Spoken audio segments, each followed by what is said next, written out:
want to tell you that I love you so much. So much! My phone is telling me a better angle would be higher. But I'm thinking about you all the time. I go to send you a blue heart, emoji heart every day, and then I'm like, this is not going to be helpful, but I just want you to know I love you. It feels super isolating in these quarantine times, but I'm here in spirit, 3,000 miles away, sending my whole heart, all my love. Hey Kerry, I just wanted to say that I love you and I miss you and I've been thinking about you basically every day, and I'm just sending you so much support and love, and my entire family sends your whole amazing family such love, and I know we all feel really far apart these days, but we're here with you and we love you. When I think of you, Kerry, I think of the ultimate strength, both physically, because we all know that you have the most incredible arms, but also emotionally, you are such an incredibly strong person, and I have always admired that about you. I wish that so badly we could be with you right now and be strong for you in person, but we all here for you, and as soon as we can, we'll be together giving you the biggest Kerry hugs, which are the best hugs in the world. And we were thinking about your whole family right now and holding you and everyone in the light during this time. We love you so much and look forward to when we can all be together again. All my love. So I just want to say that I'm really proud of you. You are a badass chick, and that's something that you have in common with Maeve, and a way that you can continue to honor her by making a huge difference in the world, and being a bright light for everyone who meets you. So I love you. I wish I could hug you in person right now. This is as good as it's gonna get for a little bit, but I'm coming to get you. I'ma hug you, okay? I love you. Hi Kerry, just wanted to say that I'm thinking about you and your family during this time, as well as just wanted to say that I love you and I miss you, and I can't wait till all of us can be together in the same place and just get to see each other face to face. Love you. Hey Care, I love you so much. I hate that we can't be with you and be by your side while you're navigating all of this. But just know that you are in our hearts always and forever, and we are here for you in every way that we can be and that you need us to be. We just love you so much. I think about your family probably every minute of every day, and I am just sending you all of the love that I have. Care. I can't imagine what you're going through right now.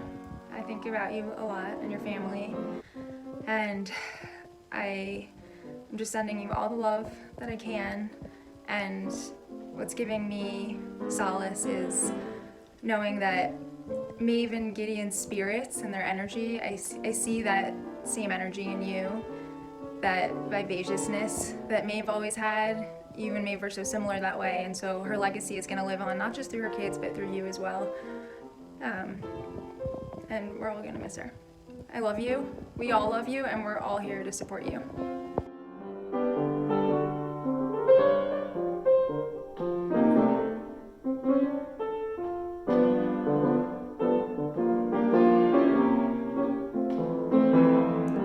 In all my memories of Maeve, she's wearing like jean shorts and Chuck Taylor Converse shoes, and I always used to think how cool that was, that like a full-blown adult could pull that look off so effortlessly and wear those types of clothes every day. I really thought that was awesome.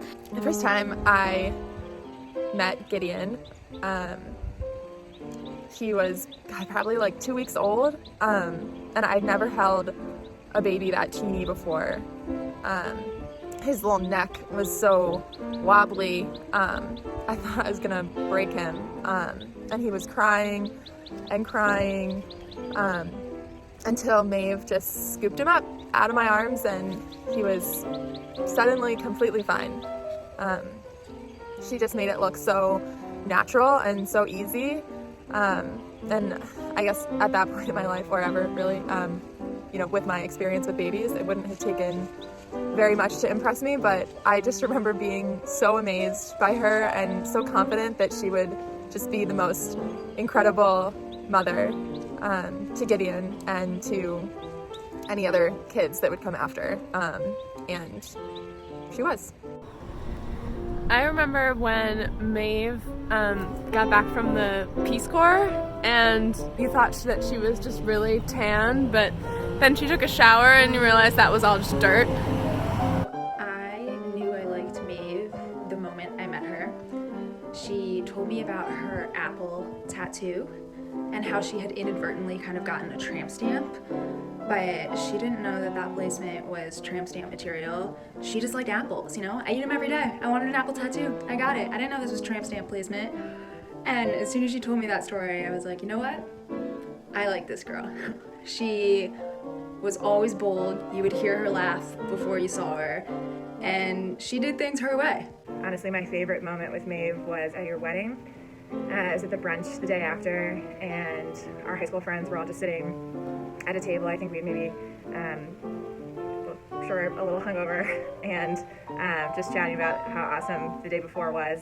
And Maeve, with all of her energy, comes over and sits down and just immediately is like, okay, tell me everything, update me all on your lives. And we put her on the table, and everybody got to say something. She was so genuinely engaged and excited and wanted to know every little detail about each one of us, and that meant so much to me.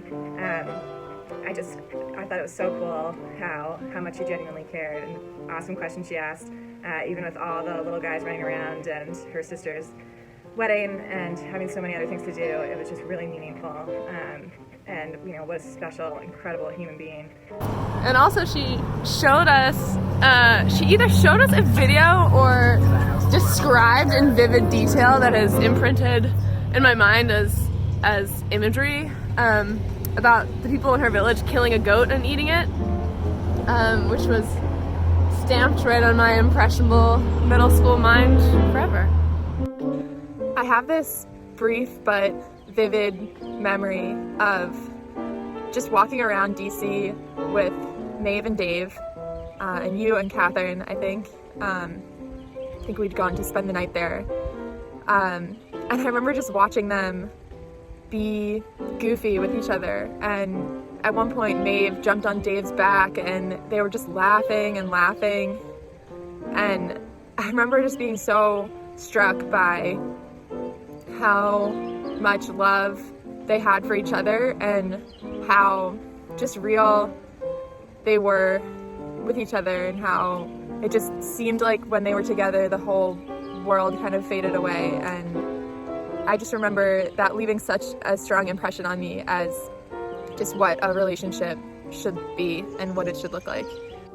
So in addition to my personal memories of Maeve, I think some of my most vivid memories of Maeve are actually your memories, just because she was this awesome older sister who was roaming the world, doing great things, making a difference. And so I think that I and your other friends had a really unique opportunity to really get to know Maeve through your eyes and the way that you saw her. And since you all were incredibly close, that was a really special opportunity for us to get to really see how great Maeve was and kind of have that little connection to her as well. I remember going to her house a few times while we lived in DC, and she would invite us over for dinner, and it was just always so relaxing and fun, and oftentimes it was like the only day of the week that she was free. I feel like one time we went, she had like just come home from like a 3-week trip to South America or some other continent, and she was like, oh, I'm home, and I feel like you had to go to school the next day or something, and she'd be like, just come over for dinner, like I need to see you. And it was just always so nice. She always fit you and me by extension into her schedule, and it was just so sweet, and she always was really good. I remember at those dinners, she would be like having a very adult conversation with us and whoever else was there, and then one of the kids would come up and have an emergency or need to show her something, and she would always just focus really intently on the kid for a few seconds and then swing right back into the adult conversations. And it was just always funny, but also just amazing to see her parenting, and it was just really awesome. And I'll never forget those dinners. They were always so nice and relaxing, and such a home that she had there.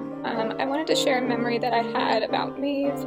It came to me thinking about the past, and I was thinking about at your wedding, which was probably the last time I had seen her, and it had probably been even before that, since high school, the last time that I had saw her. But I remember talking with her and just catching up, and I was just so amazed at how she remembered all the details of me being in Florida and studying art and just standing there with the rest of our friends as we were catching up, and she just remembered all these details about all of us, and that's just such an amazing thing that I'll always remember about her.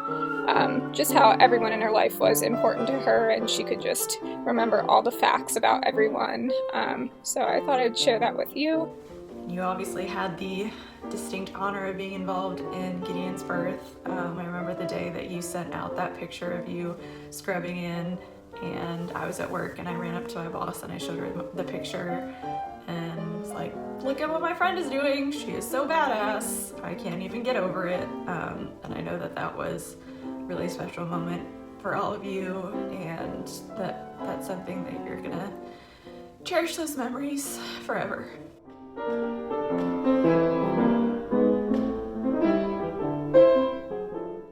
You are an incredibly strong and caring person who is probably doing everything you can to hold up everyone around you. Just know that we are here for you and here to hold you up, and to remind you to take some moments for yourself in the next few days and weeks and months. We love you, Kerry.